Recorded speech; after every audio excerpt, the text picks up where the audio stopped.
take it away. Thanks so much, Menla. Thank you, Mel. Um, I'm reflecting on this upcoming workshop with Lama Surya Das. I can teach anyone to meditate.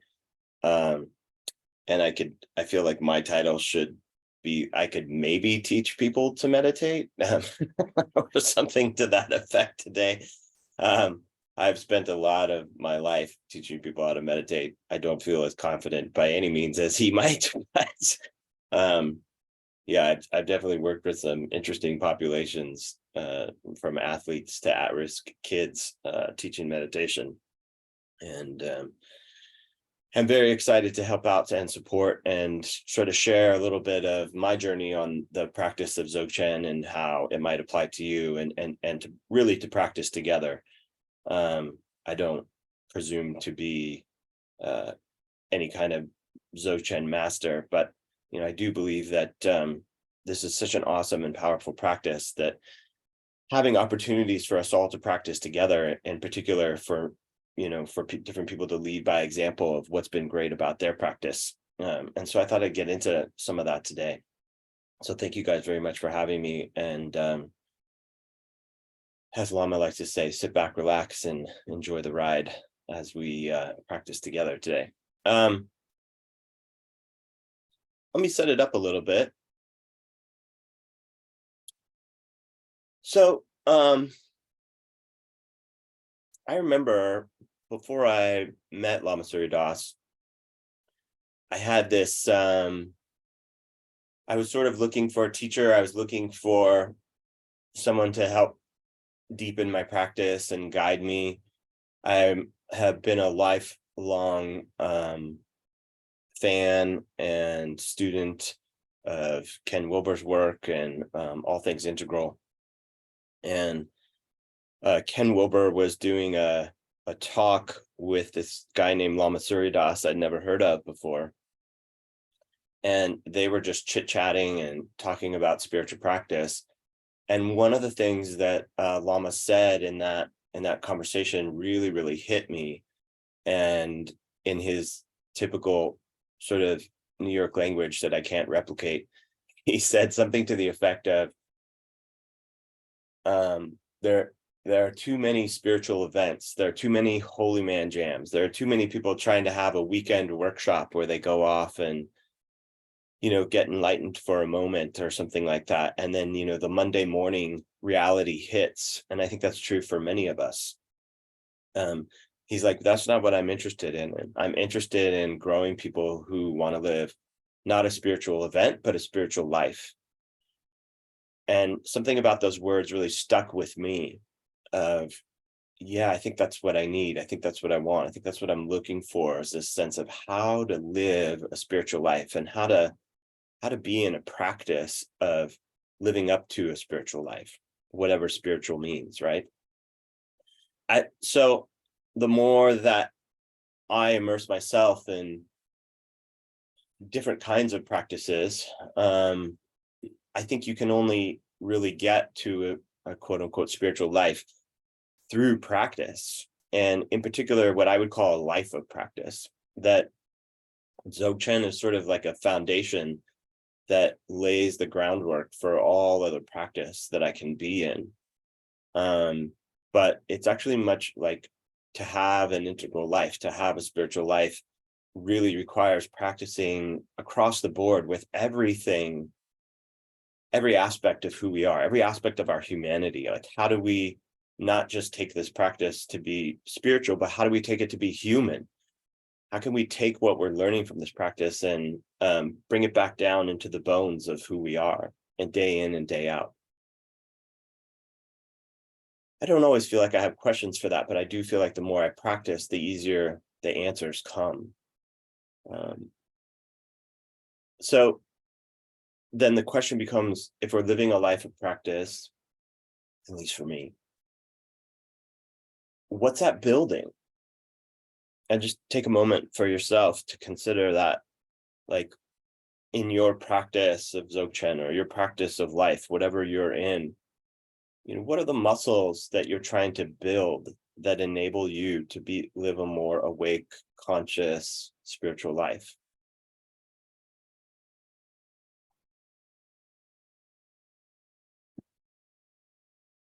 And how does Dzogchen actually add to that?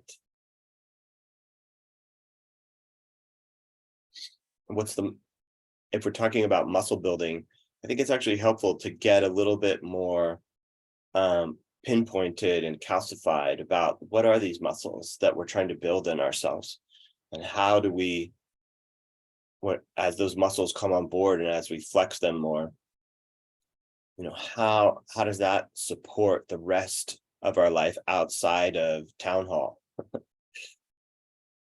So talking about what this practice is of Dzogchen is actually kind of tricky.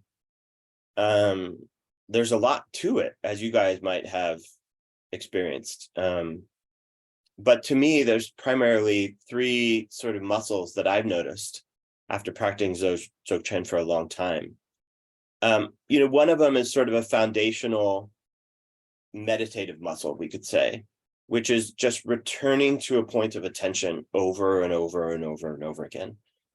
Frequently, when I teach meditation, I have a background in teaching lots of yoga, and in the 8 limbs of yoga, they talk about there's a certain amount of concentration and concentrated practice that's needed before you can actually be absorbed in meditation. And I think there's a truth to that. I think that's really helpful. I'm not personally such a big fan of concentrated practice. I think that's why I like Dzogchen so much, is because it doesn't overemphasize that, but it is part of it in a certain way of like, what are we coming back to? In some practices, it's a mantra. In some practices, it's keeping your eyes on a candle flame. Most of the time, at least in, a lot of Western traditions or Western adaptations of different Eastern traditions, it's the breath and it's breathing. And Lama talks about that a lot. But it's something to ground our attention, something to ground our concentration in, so that we can come back to something when inevitably our minds wander or our attention wanders. But that's a pretty foundational and key muscle to name when it comes to Dzogchen practice, is the sense of, I've lost my point of focus and I need to come back.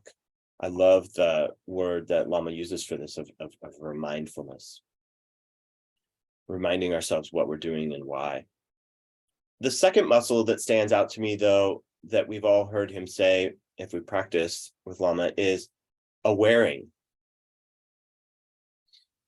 which you might practice right now.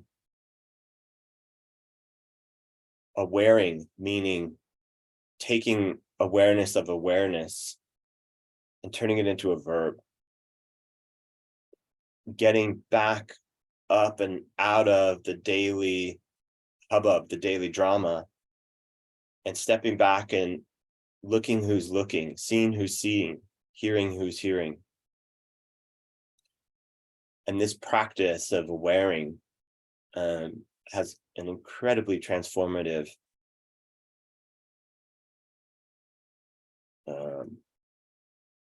effect to it that actually helps us ground in something deeper than our everyday chaotic minds. So sort of muscle number 1, I've noticed returning to a point of attention. Muscle number 2, awaring. And muscle number 3 is, how to say, I guess we could call it non-attachment in a certain way. I'm not really particular to that language, but it's a letting go so much of resting into awaring that the everyday habits of mind and body and everything dissipate, and there is just that sense of the Buddha within takes over. And that's a very particular muscle of sort of not muscling, actually. And it's really interesting because there's so much self-improvement stuff out in the world right now. There's so many different spiritual practitioners and teachers out there who have different perspective on things. But this muscle of not muscling, I think, is perhaps the most important muscle I've learned from Lama and from this practice for myself personally, because my tendencies are to sort of use willpower to address everything I can in my life. And so this ability then to have a place where willpower rests and is not as welcome, it's not as needed. It softens the space. It helps us actually access a different dimensionality of who we are. And so on the quest, going back to like what's the theme here? My interest in getting into Dzogchen and being a student of Lama and living a spiritual life, these three muscles, returning to a point of attention, once I have some degree of concentration, just keeping my concentrative attention on a wearing, and then letting go once I'm there, has really, really helped me personally, not only deepen my own understanding of myself and the practice in general, but really relate to others and do the work that I'm called to in the world in a much more profound way. Just a quick point on that last, and then we'll get into practice here in a moment. A quick point on that last piece of the, sort of letting go. I had a sensei in martial arts. He used to say, as part of the students learning about that exact muscle, he would say, let's see if I can capture it. There's not a lot that we often feel like we're out of control. And the one thing that you can for sure control right now is your breath.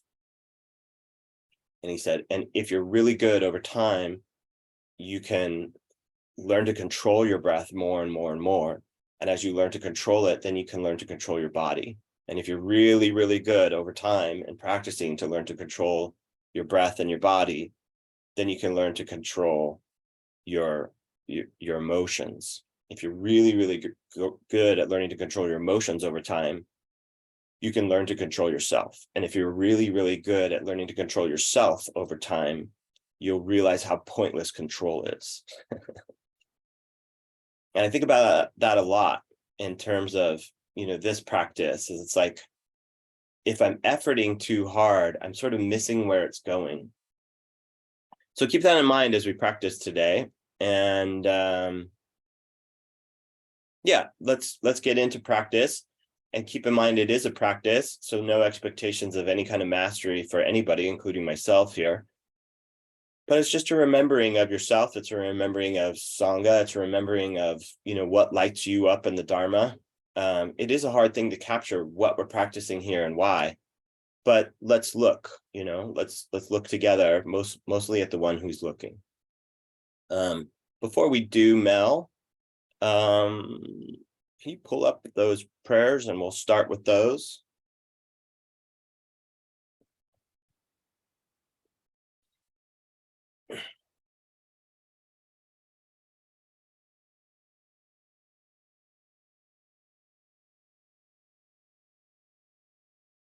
So refuge and bodhicitta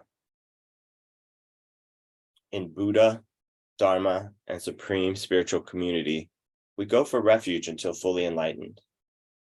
By the power of all six perfections, from generosity to non-dual wisdom, and for the sake of all beings, may we realize Buddhahood.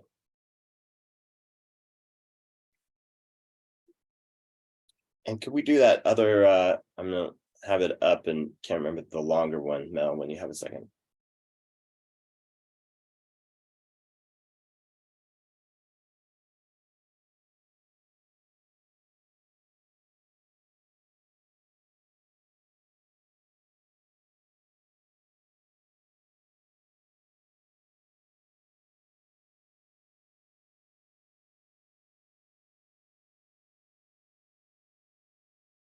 Good.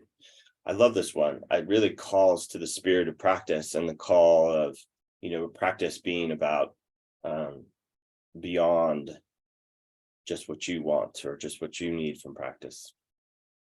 I call on you, my teachers, regard me with compassion. I sincerely wish to receive your blessings. Please regard your child's longing desire. Please bless me with the resolve to attain realization. Please bless me to have a steady and smooth mind, so that for this life and those to follow, as a true practitioner whose heart and mind are in accord, the special intention to help others is spontaneously present. May I be able to benefit measureless beings. Without the toxic stains of a competitive mind, without the intoxicating liquor of anger and lust, may I be able to practice peaceful and soothing Dharma. Through listening and thinking and examining, especially those teachings I practice, may I be able to precisely determine their meaning, raising the victorious banner of ultimate practice, a spiritual life, if you will. May I be able to accomplish great service to the Dharma and beings. This is the way I pray all the time, and I request all of you to support my prayers.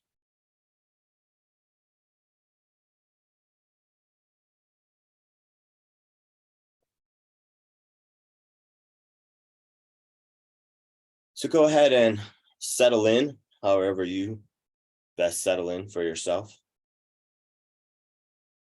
in these practice periods.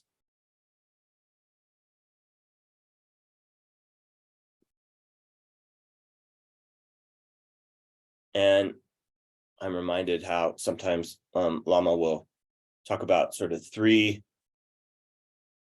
pieces of a practice period: arriving, intensifying, and releasing.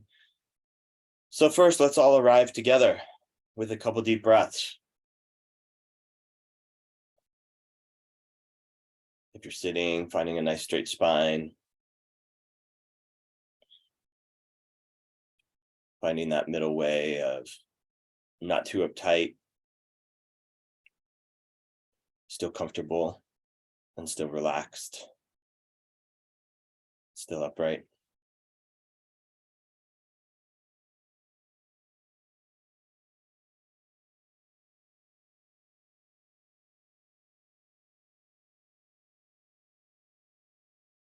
And just like after a windy day of everything being stirred up, when the wind finally starts to die down at night, everything settles, everything falls, everything drops.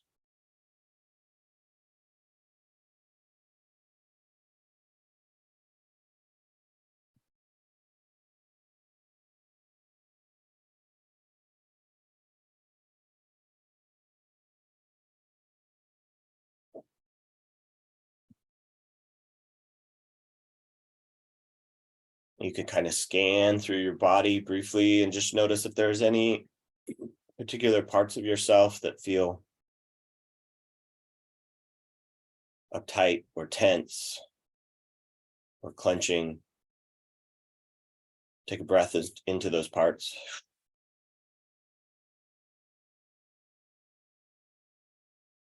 And see if you can bring some ease, some settling, some relaxation.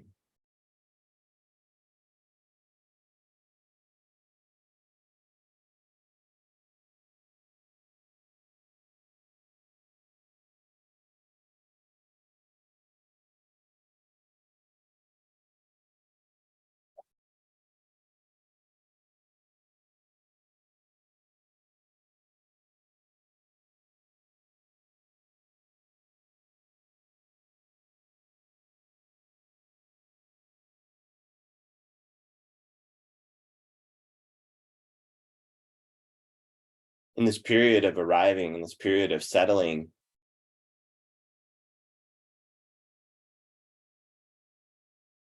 it's usually when the mind and body are most active.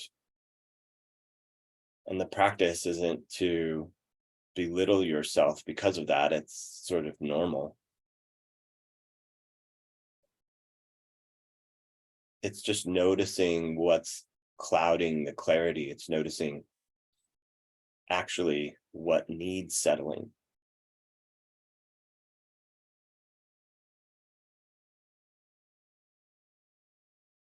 I often talk to my students about an overactive mind, an overactive, agitated psyche as you sit down and practice is a good sign, because it's helping show you exactly what's in the way.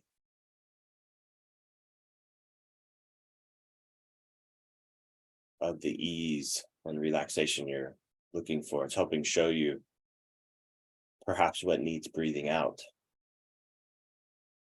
what needs loosening.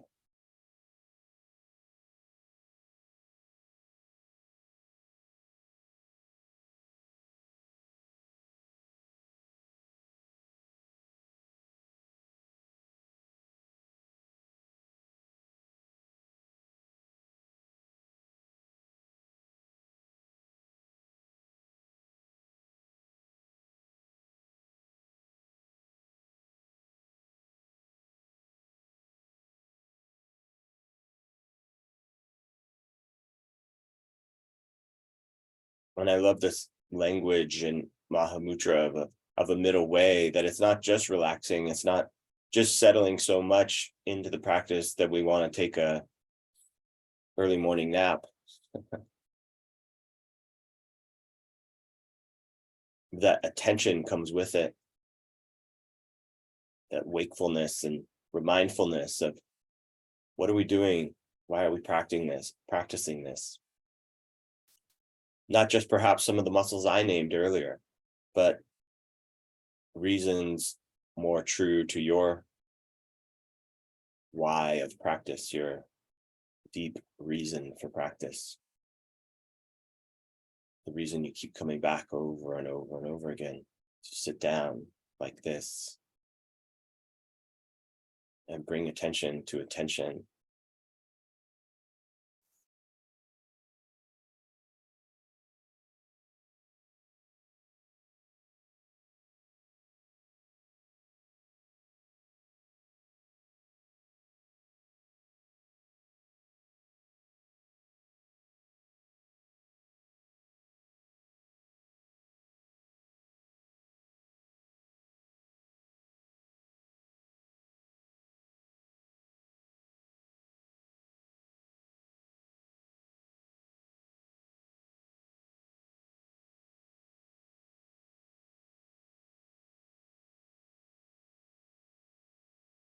Typically, our thoughts and our minds will get caught up in one of two places.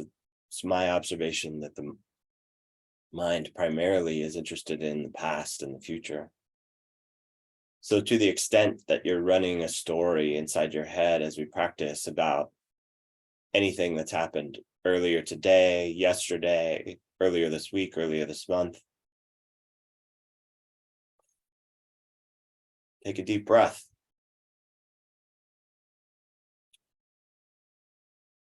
Let that off the hook for now. Not really part of our practice per se right now. The same with the future, anything happening later, anything happening this week, this coming month, preoccupying your attention. Another deep breath into that and a deep exhale.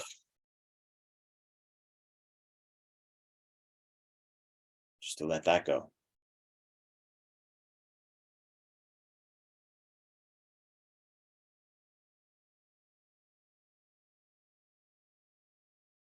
Giving ourselves a little bit more permission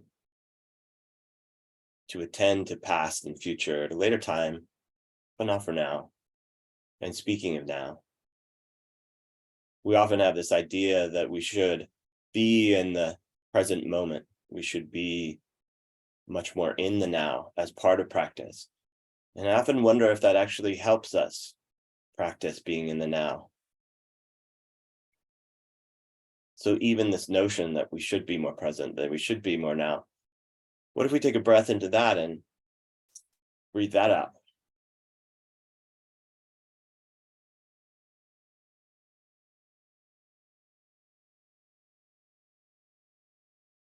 Might help you arrive more.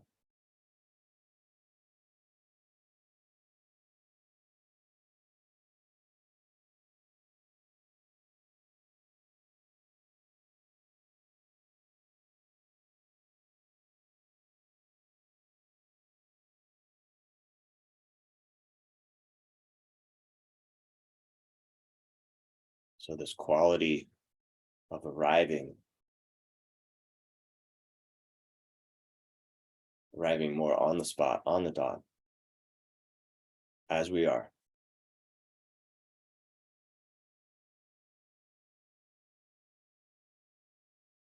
Really just allowing ourselves to just sit, to just breathe, to just be. Emphasis on the word just.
So that first part, just arriving, just dropping in to the zone. The second part, intensifying, deepening the practice. For most folks, what I'd recommend in that place is increasing the sense of concentration of breath, or increasing attention into the moment. How do you brighten the consciousness that you're cultivating to be more laser focused? Intensifying.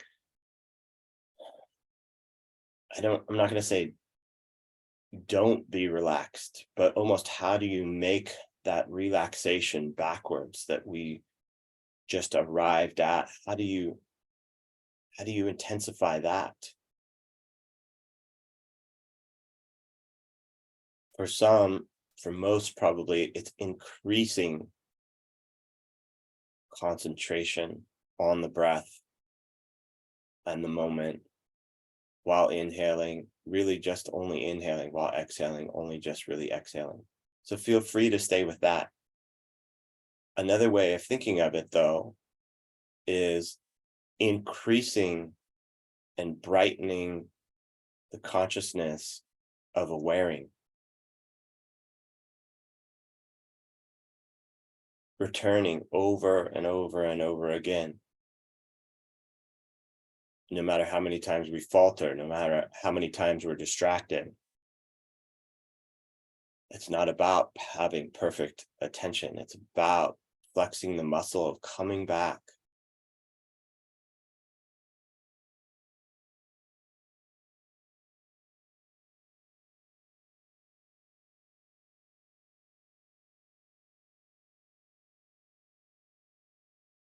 And what's the attention on?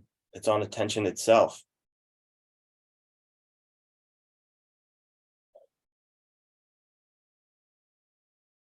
This very cool move we do in Dzogchen of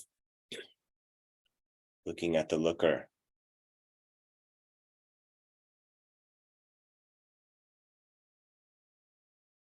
Not getting caught up in the small story,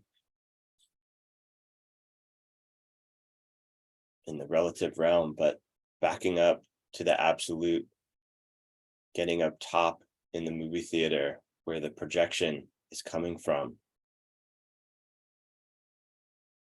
so that we can truly sit back, relax, and enjoy the show.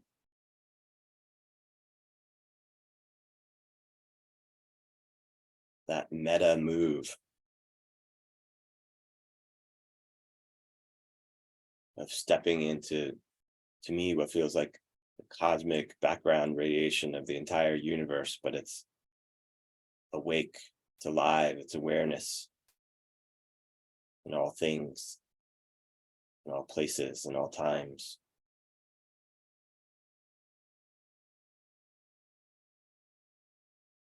Above and beyond any rational sense of how that makes sense.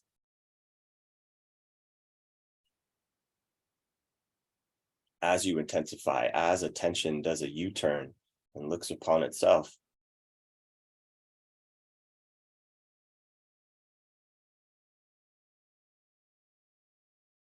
there's a knowing. So stay with that.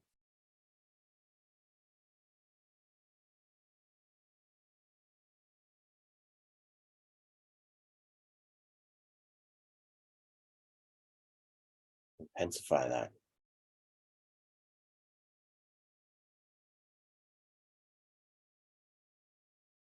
If that's too much, if that's too meta, intensify attention on the breath.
And the mind is so artful at deviations and distractions and pulling our attention away from the point of concentration, the point of awareing.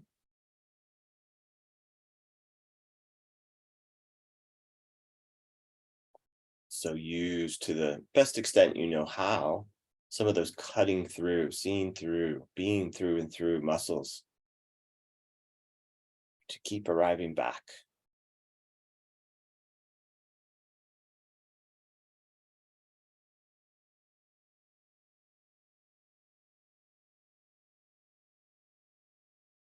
There is an effort to it, but it's an effortless effort. It's returning best you can to that sense of allowing a natural state to infuse you.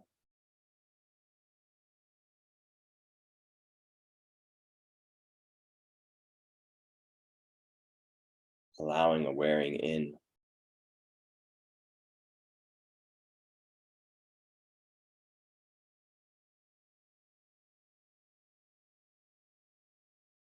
Perhaps even reveling in it.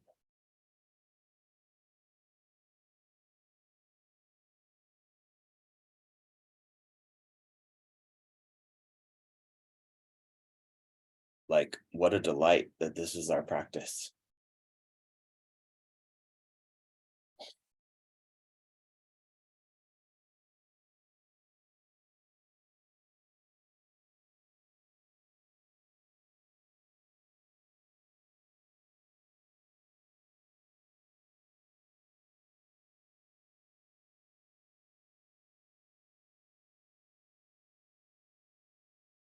So first, we arrived on the spot, on the dot.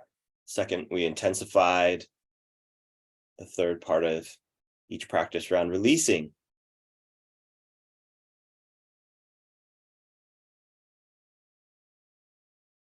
Releasing all effort. Releasing all muscle building. Releasing all need to get anywhere, to become anything, to find anything. Letting go of all striving, of all hopes, of all expectations.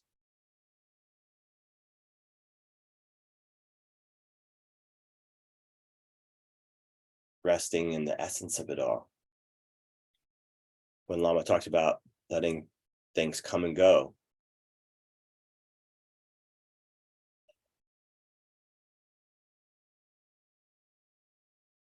such a deep releasing into the allowing of whatever is.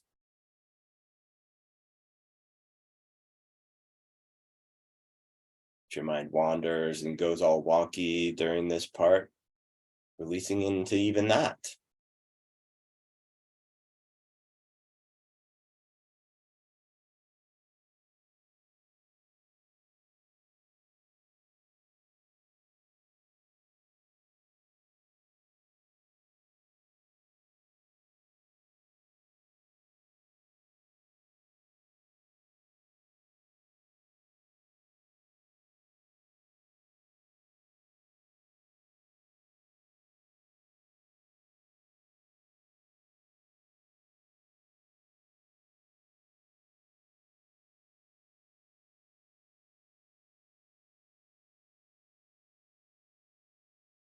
I'm reminded of a line I heard once, that enlightenment is an accident and meditation practice makes you accident prone.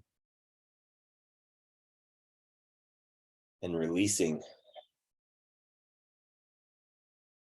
seems to increase the chances of accidents happening.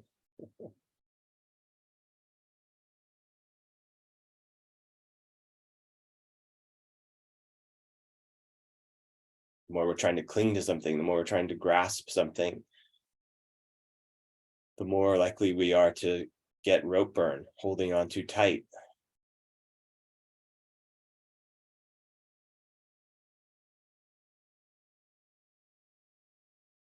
So drop the rope, drop the practice altogether.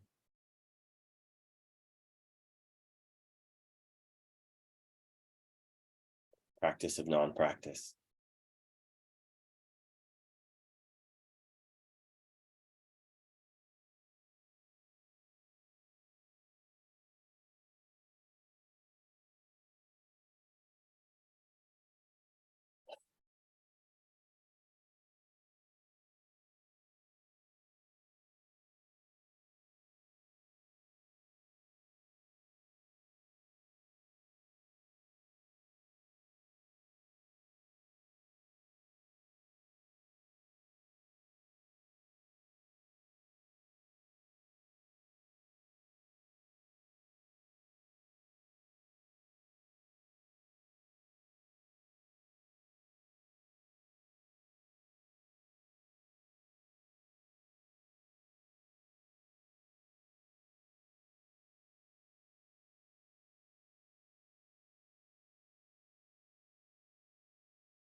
We see that dedication of merit, Mel, when you got a second.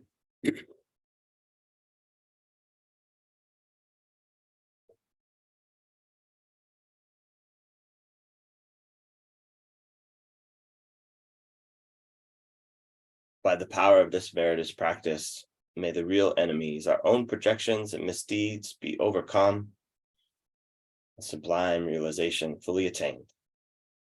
So we may free beings from the miseries of birth, old age, disease, and death, the stormy waves of the ocean of the samsara.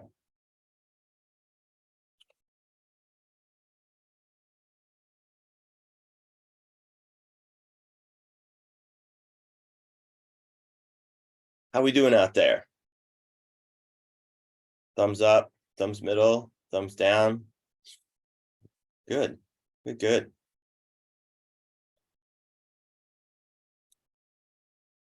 Yeah. I've really come to appreciate the value of Sangha, I think, over time. I think when I first started with Lama Surya Das, I was like, who are these people?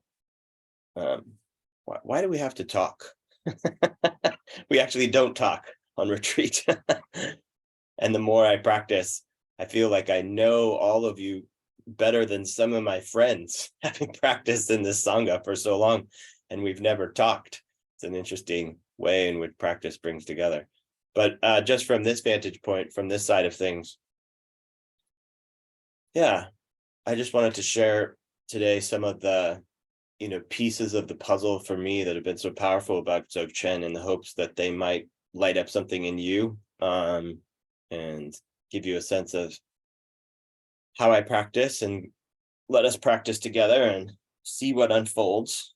I sort of my whole MO, both as a leadership coach, as a yoga teacher, as a mixed martial arts teacher, has always been around being in a life of practice, around every aspect of who we are. And I love how Dzogchen sets the foundation for that. So hopefully that came across today. But also, it is that funny thing about Dzogchen is it's such a practice, but it also allows me to release some of my grasp on practice, and to experience a sense of non-practice. I think I've had like 4 private lessons with Lama Surya Das, and every single time he said the same thing to me, which is strive contentedly, not graspingly. And I'm like, why do I keep coming back to hear you say the same thing every time? But there is an aspect of releasing the grasping that has been super helpful for my life. So hopefully that some of that came across in the practice today. If folks have any questions about practice, I would be happy to try and address those, maybe. I am not any kind of expert in Tibetan Buddhism, on some of the more finer points of practice, but just in terms of the more minute forms of how to live a life of practice, or how to practice Dzogchen, I could happy to try and jump in on something and offer something. We have one for you, Kevin. Okay, great. How does one balance the quest for improvement of self, of the world, with, quote, acceptance, tolerance, and letting it be, end quote? Great question. I'm actually going to take a stab at this one, because most of my waking life is devoted to self-improvement. Let me give you the easy, quick answer, my initial instinctual take, which is, when self-improvement is based from a place of deficiency, like I'm not enough, or I'm not okay, or I need to get better or else kind of thing, that sort of falls in the graspingly category that I was just talking about. And I tend to find that no amount of self-improvement really seems to clean up or clear up or cut through that sense of deficiency. And so you have to go back then to, like, what am I sourcing myself from? Like,